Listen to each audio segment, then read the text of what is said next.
Hari, we in the past we have had many interviews where you have won tournaments and you have achieved successes in events. But I think this is the first time I'm doing an interview with you where you have had the role of a trainer, and that too at a world championship, women's world championship. You were the trainer of Ju Wenjun, the second of her.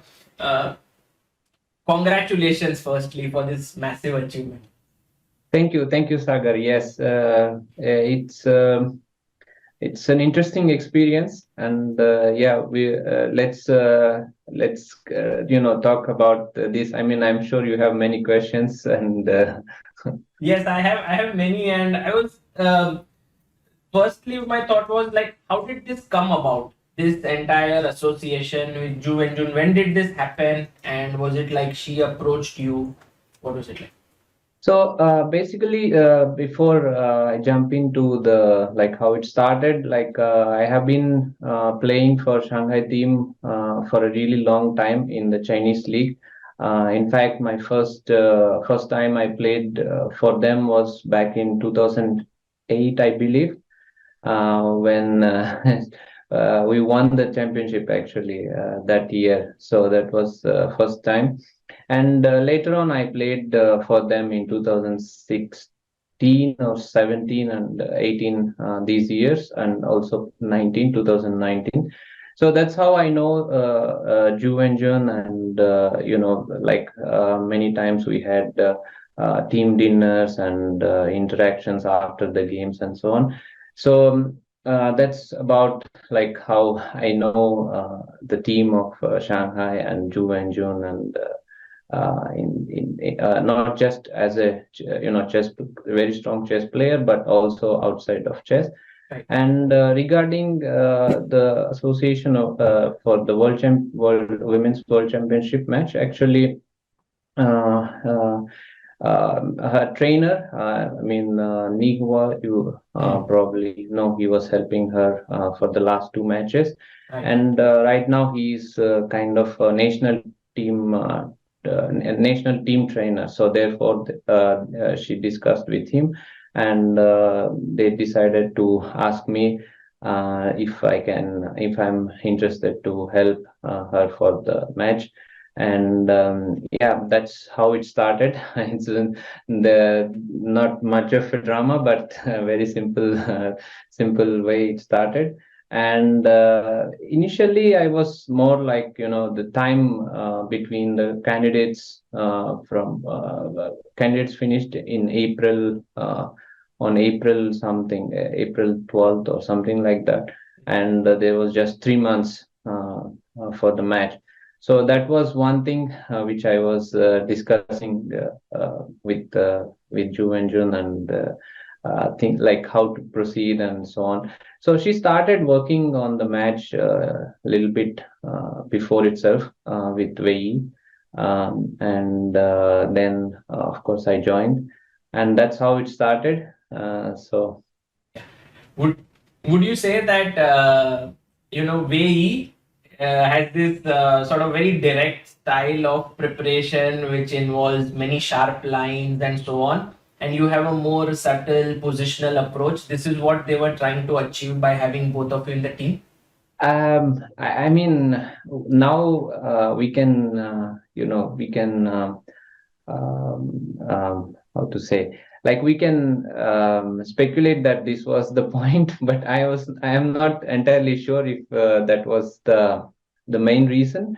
But you are right that we have quite different style of play, and I believe that it was quite important to have both our style to battle, to have a nice ideas in the opening, and also to try when needed to for some very sharp ideas, and that's when Wei Yi comes into picture. But in general, I with the powerful computers and so on, so you really need to come up with very strong ideas in general in such matches, because you're playing against the same player 12 times.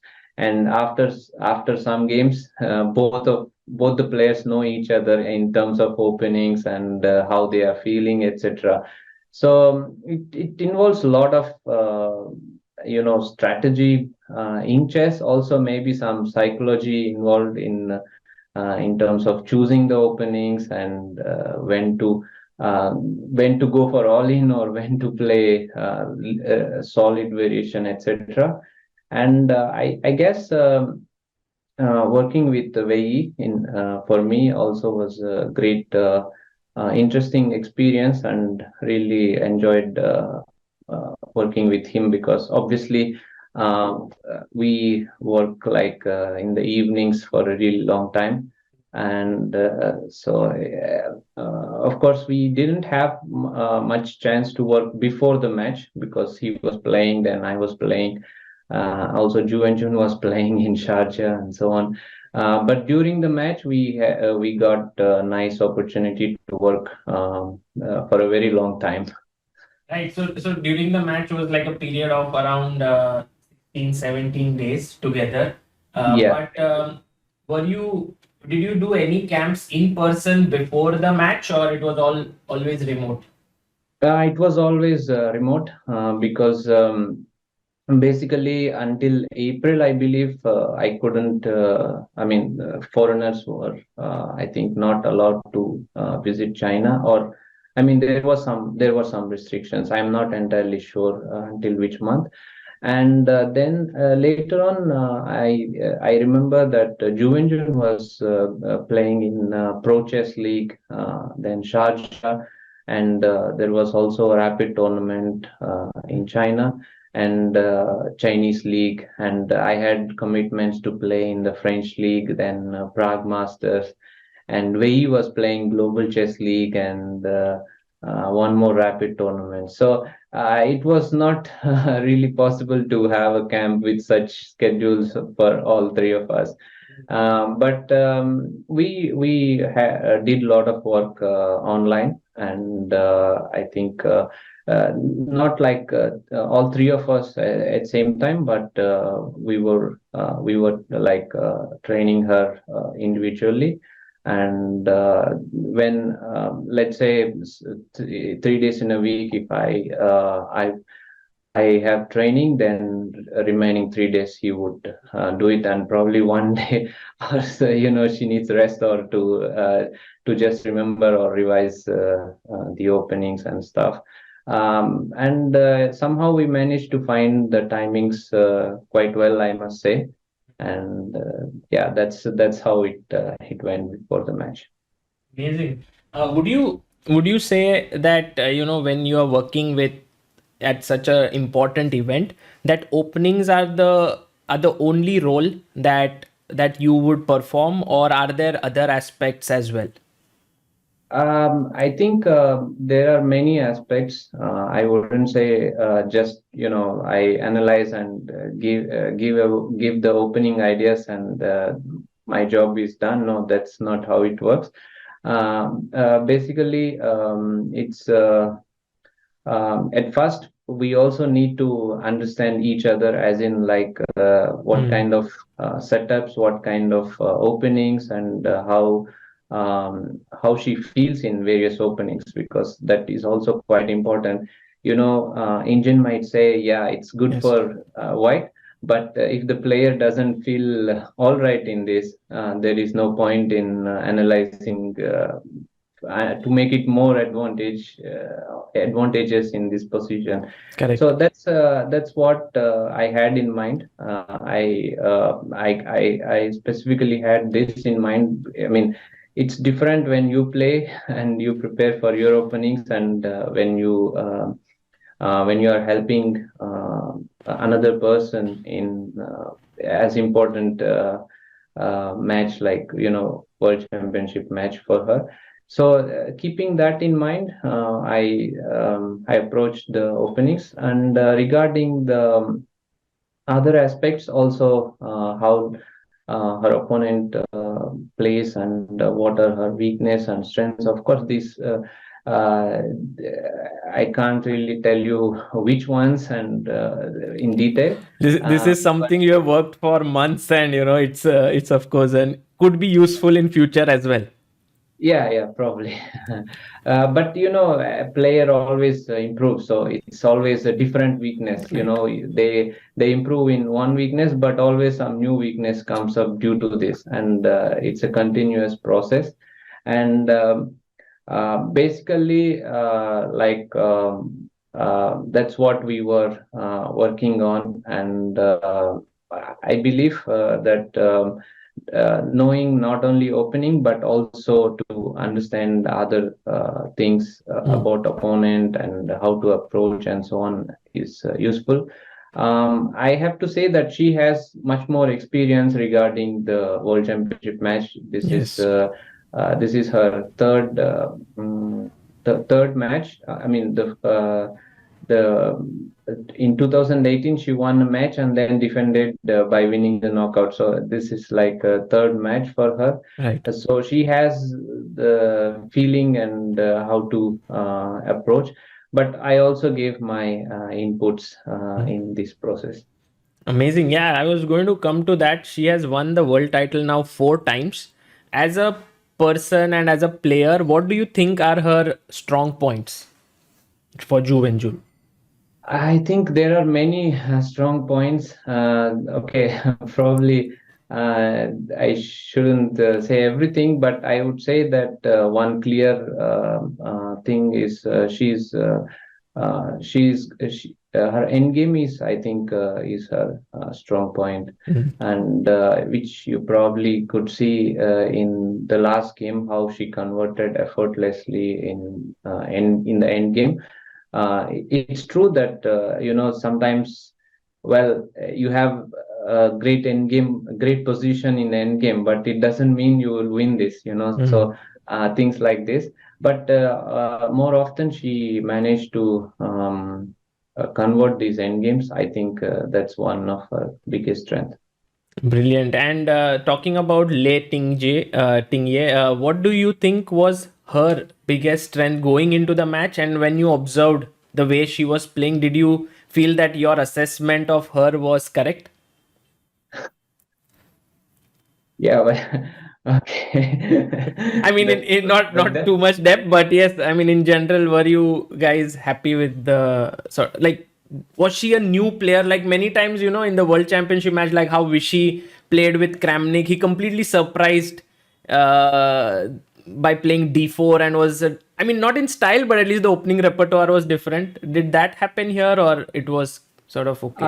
I think the openings part was quite okay, apart from some surprises, which is normal in the initial games, as it's hard to understand what the player prepared initially. But I could see that she has improved in terms of chest strength tremendously from what I have seen from her previous tournaments. And definitely you could see like she was able to come up with a lot of resources and to um, to calculate until the end in terms Mm. of to equalize and not just to play passive and defend the positions, but she was looking for counter chances and also trying to force things and to equalize the game. Right. So which is quite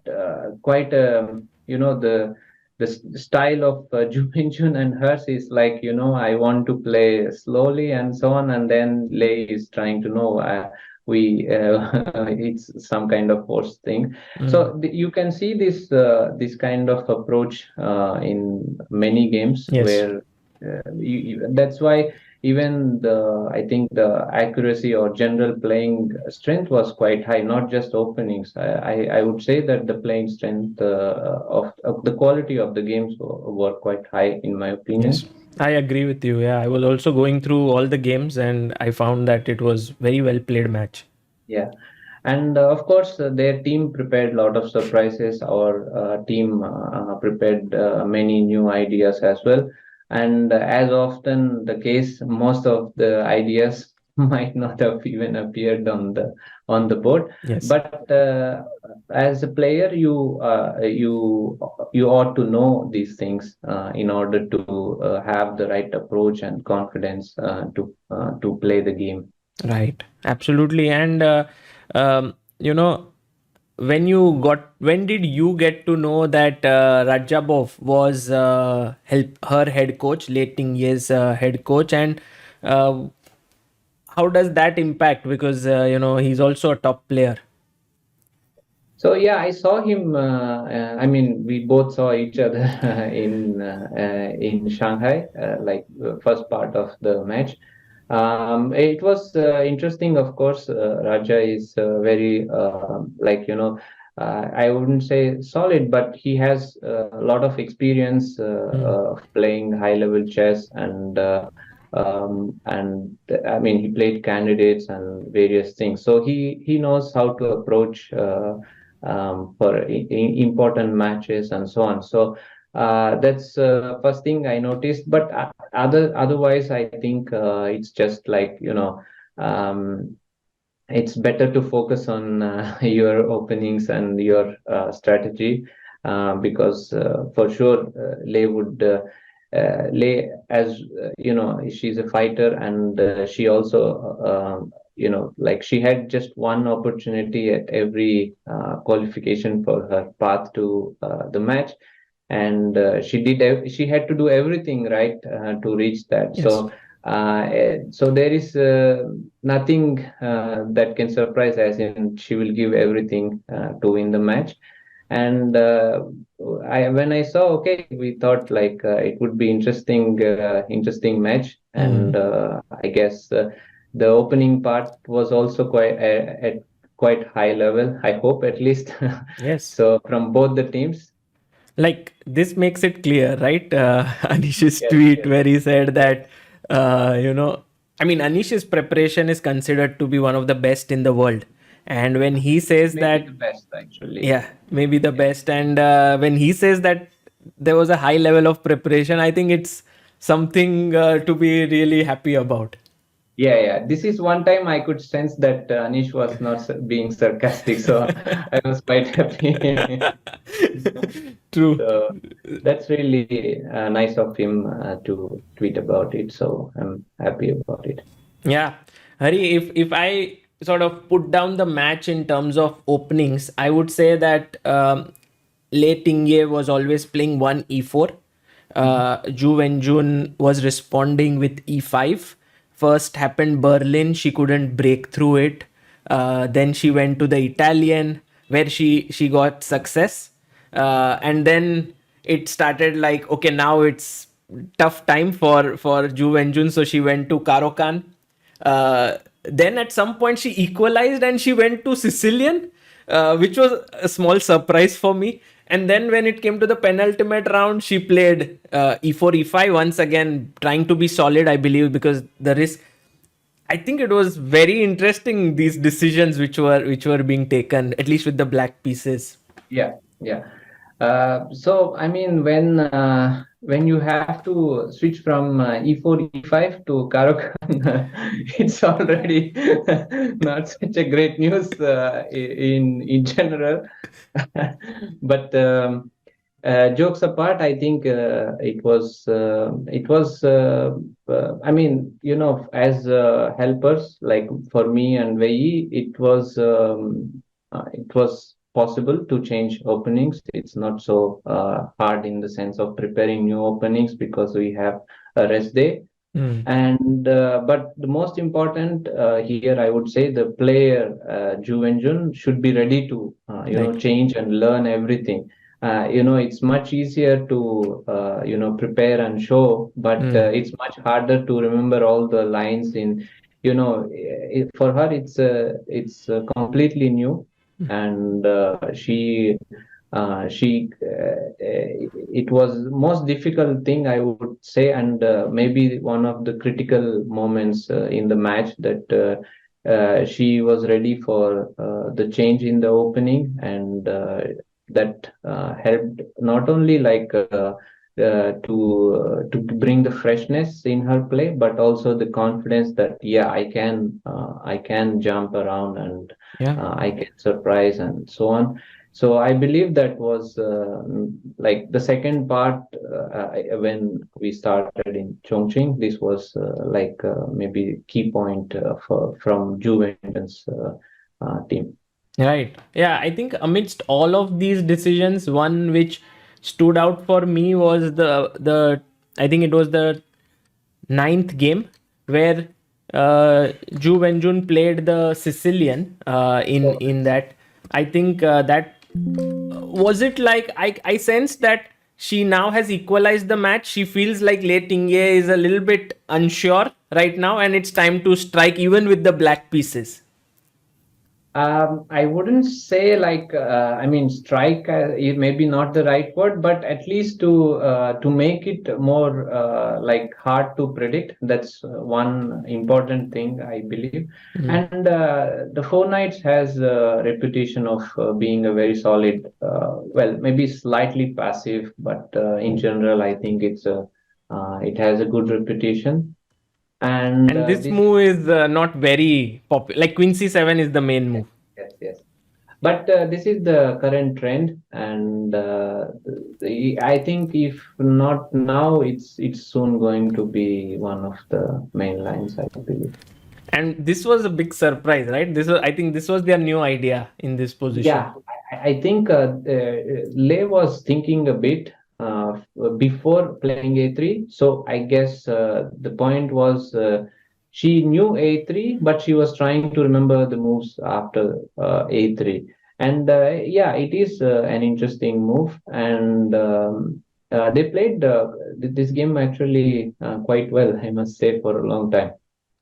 Yeah, actually, I really liked some of the decisions that were made, like here f6, and also at some point Bishop bishop E5. e5 here was very interesting. And but it never went out of sort of the equality zone. And I also noticed that Lei Tingjie always liked to give up a pawn for Yes. sort of active play and then Yeah. equalize. Yeah, for sure. Actually, I mean, he in what happened in the game was like Black had no chance after winning the pawn, and I even think that Black should just give away this D7 pawn for some quick equalizing, some quick equalizing move. And but yeah, it's for sure that's how the Lei was playing all the time to give material for initiative and so on. Right.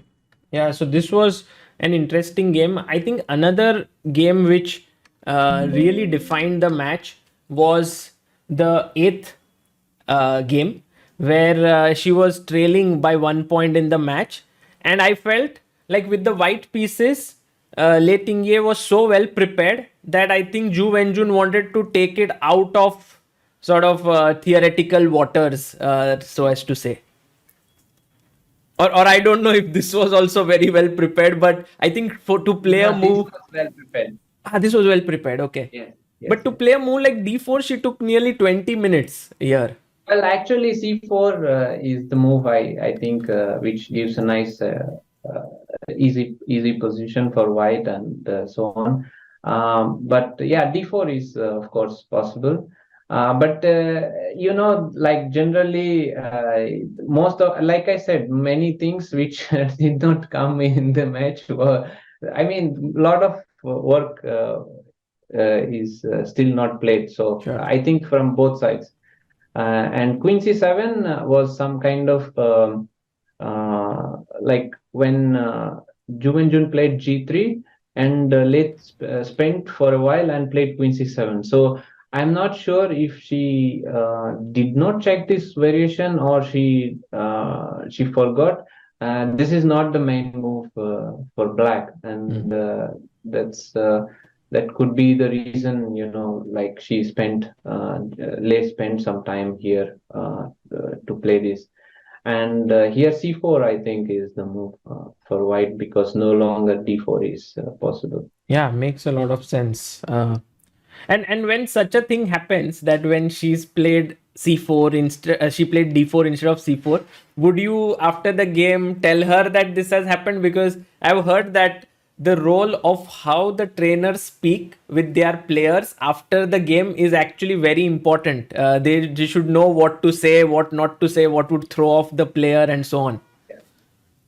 So basically, here, of course, she won the game. That helps. That That changes a helps. lot of things, but but it's not so important, in my opinion, that she missed C4 and it's like you lost like big advantage or sort of things, and I don't think it helps to say okay, C4 is a simple move or whatever, because when you are not playing and you are sitting on the couch and watching, it's very easy to say many things. And I mean, I know as a player, when you go, your head is full of ideas which you had to remember, because you can't remember the actual sequence of moves. Right. And with those things in your head, you often choose the plans which are similar. Hmm. And that's one of the things happen in chess, for chess players in general, because you can't remember everything, right? So whatever you have seen or your coaches or seconds show you, so you often try to remember the plans and some kind of where to place your pieces, etc. And I believe d4 is not a big miss or something. So even like it's just a normal game, and already I feel that both of them are out of both the teams' preparation. So it's Yeah. already good news. Yeah, it was a fresh position. What I felt was that out of many games that Lei Tingjie saved in the match, this one was perhaps closer to a draw than some others.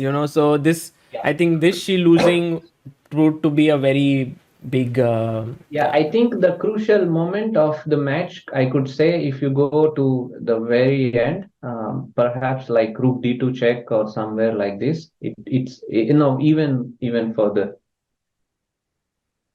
Yeah. Okay. Yeah. Here. Yeah. Rook d3. Yeah. No. Rook Here, d. yes. No. Little bit back, please. Okay. Yeah. King f2. Yeah. Go, please. King f2. King f2. And here rook d4 would have been like deciding the match, You mean rook d3, yes? No, d4. Rook d4. Oh, rook d4. Yeah. And basically, Ju Wenjun. I saw the same tactic when I was analyzing here with rook b2. Yes. This is also good. Yeah. Sort of Rook similar. rook b2 is also good. And here, I mean, you have two extra pawns, and if your opponent finds rook, okay, Lei had like maybe 1 minute or really under time pressure. But imagine if your opponent suddenly plays rook d4 and you just cannot find any clear way here. Right. I mean, white can keep playing, but this is very close to a But what? draw. How do you even save this pawn? Yeah, because No, you you can't. cannot. You cannot save actually. Yeah. So this. And the best is white should give the pawn and just keep playing and hope for the best after Right. maybe Right. moves or whatever. So I mean, this is one of the, let's say, critical moments, I think, where Lei missed this, and after this it was pretty let's say smooth, I would say. Right. But this miss was big miss from Lei. Absolutely. Yeah. This helped her to equalize, and not only that, I think Ju Wenjun got very confident in the match after this. Uh, I want to go to the final game because I Okay, think sure. this was the what was the feeling like before this game? Was the advice more towards okay, a draw would be fine, let's go to the tie breaks, or you're white, you should take your chances? I think in general it was more like push from the white side. Like okay, once she goes to play, we are already preparing for the tie break, as in like which openings and so on. But we did prepare some nice ideas for game 12, and we expected like where I think we would go for. So that was quite useful, and we were quite deep in the variation which Ju Wenjun played actually, and This is actually like a reversed note boom yes, variation, but with yeah. The only difference is usually in note boom, the knight on b8 gets exchanged with the bishop on b5, but exactly. here the c8 bishop gets exchanged. Right. And the important point is that because of this, c6 square is often weak. Because with the bishop on b7, it's okay for Right. the c7, which you will see actually. That's the main theme in the game. And here, yeah. This should be all preparation, but when I tried to run it preliminary, yeah, sorry. Yeah, if you go one move back, Sure. I think G5 is what Lei was considering, because she spent like maybe like 15 minutes or 20 minutes, and this is obviously the most challenging and the move which we did look at. So maybe during on the board she thought it's too important a game to play like this. Yes, something like that. well, these are the moves which you play if your opponent is thinking to play each move, or let's say you remember every single detail. You can't simply play in Yes. such a crucial match like I just play G5 and I will see what happens. That's True. not how it works. Yeah. But probably the wrong thing was to think so long and to play castle. Like if you wanted to castle, you could just go right away, right? Yeah. So knight d2, rook c8, queen c2, and here I think this was the first inaccurate move that she made. Yeah. Yeah, like e5 would have been perhaps the prep. E5 was the main thing here. Yes, for sure. And then Right? something like I was just trying like some maybe it Yes, goes yes. in this. Yeah, it goes very long I'm actually. sure. I think it's around equal, but Ju Wenjun knew this. So Right. So when she played bishop c3, I'm sure you would be very happy at this point because yes, this is now a very sizable advantage. But yeah. when this happened, Yes. did you expect her to take, because rook a2 or rook a4, or this is not a very tough move, right? To Actually, when she started to think for more than 5 minutes, we kind of thought she was probably going for bishop f6, because otherwise there are just two moves here. Okay, rook a4, but rook a4 doesn't really make much sense. So rook a2 or bishop f6. And so I don't know, I mean, what happened, but she thought bishop f6 was, I mean, rook a2 was also not so I mean, there is no danger in in the sense like white is not losing anything here. So I don't know actually what happened, and if she like miscalculate something or miss some move here. right. But she went for bishop f6, and then we thought, okay, now we have to get ready for the tiebreak again. Because even here I would say if there was someone who could sort of press a bit, or would you say it's only equal, or black can? I think it's around equal, because most of the time, even when black wins, I mean, like let's say if some position like d5, c4 comes and the knights are holding these squares, it somehow ends in some rook 4 versus 3 or something like this. So it's around equal. I would say it's black who has the upper hand here for sure. Right. Because black has no risk here whatsoever if she doesn't push e5. Yeah, and this pawn structure is very strong. Yeah. When Yeah. she pushed e5, what could be the thought behind it? Because it seems like a one move blunder, right?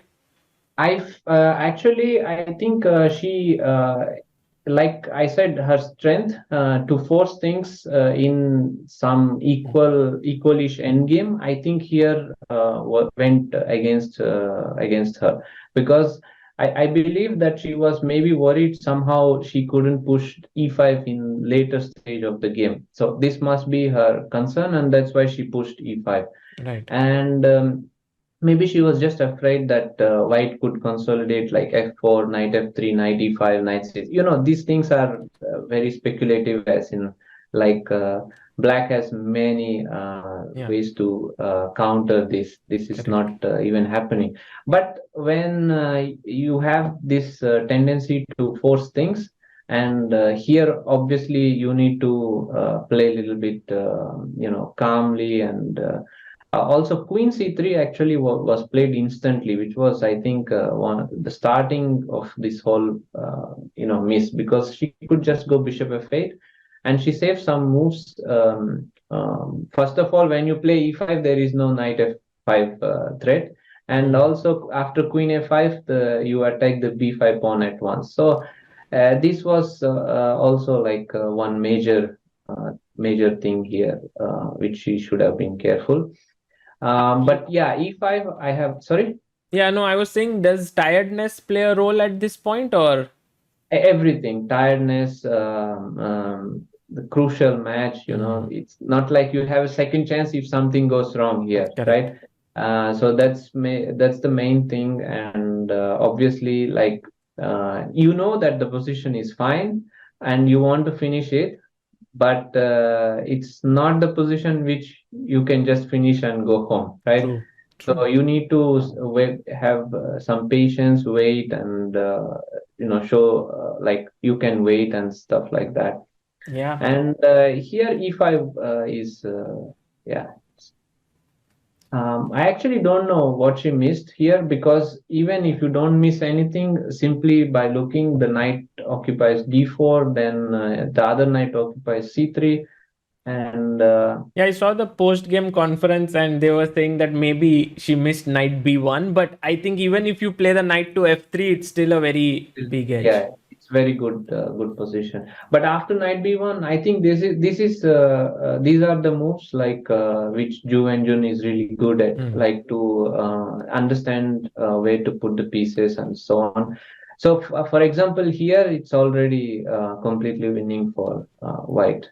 Just Which is using also your strength, yes, the way you play. I think this was very well done, this end game by her. Yeah. This endgame she played really well, Mm. and I had like a crucial match, a crucial game to play without giving any chances. It's really good job. Yeah. And then she converted this. I think Lei Tingjie fought as much as she could, but it Yes, was yes. not enough. Yeah, And this G4, knight F4, and that's it actually. King yeah, E3. amazing. And they say like seconds generally have to spend a lot of sleepless nights, Yeah, and it's very tiring role.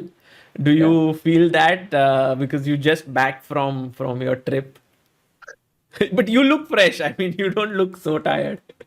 No, You no. are, yes. I am tired, but I'm maybe I look maybe fresh and happy because I'm back home and see my wife and daughter. That could be the reason, but exhausting. Yeah, that's true actually. I mean, sleepless nights maybe not, but less sleep, yes. I don't think that it helps that we work like one day until 4 a.m. or 5 a.m. because we had to work for last 10 days or something, with including the rest days. So we had to keep our energy, and it's not only we are just giving the first variation of the engine. So True. we also need to be fresh and come up with some interesting ideas. So for this reason, we had some you know s- some we had to keep ourselves ready Yeah. for tie break even. True, true. Hari, I wanted to finally ask you, like, you yourself are a very ambitious player. You're playing the top tournaments. You will be playing top events. What is your motivation to accept a role like this? Does it help you as a player? And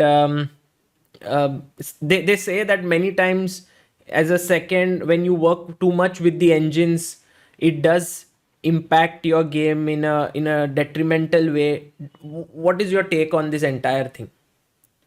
It really depends from person to person. I think the major difference I would say is when you are with engines, or let's say you are a coach or second, your sense of danger kind of goes down, and that is the reason why when they play, they don't have the same sense of danger as they used to have. And in chess, sense of danger is one of the most important thing to understand. Okay, how is your position? To understand it objectively and not like my position is Right. always right. And when I started to work, this was one of the things I had in mind. Even like when I show the ideas or something, I always thought like I even though engine says something, I generally don't agree with the engine all the time, Mm. because I want to feel like, let's say I have this position on the board. How do I feel? Because with the engine, everyone feels like a king because everything is easy, everything is safe, right? But with a limited time playing an important event like world championship, women's world championship match, or let's say any other event, I generally see approach in this way. And Generally I feel that it actually helped me in terms of the work, because well, the time when I was working with her, I also played events and they all went well. So I Yes. can't really say that, something changed for me. And for me, this has been the case as a player or as a coach. I always, when I'm helping somebody, in their event, I make sure that I approach this way. And sometimes what I suggest may not be the best according to the engine, and Mm. even my play is maybe Yes. like this. Yeah, yeah, I've Uh, seen many times you choosing some, like, because many times I commentate on your games and I use the engine, yeah. and I sense it that this might be the best move as per engine, but you don't choose it. Maybe more like a psychological thing, or you understand the human aspect. Yeah. I mean, you have to understand, like, you have limited time, and you Yes. have to estimate the risk, and also how your opponent is playing, and many things are there. And I think this is one of the things which I'm trying to. I mean, I Yes. generally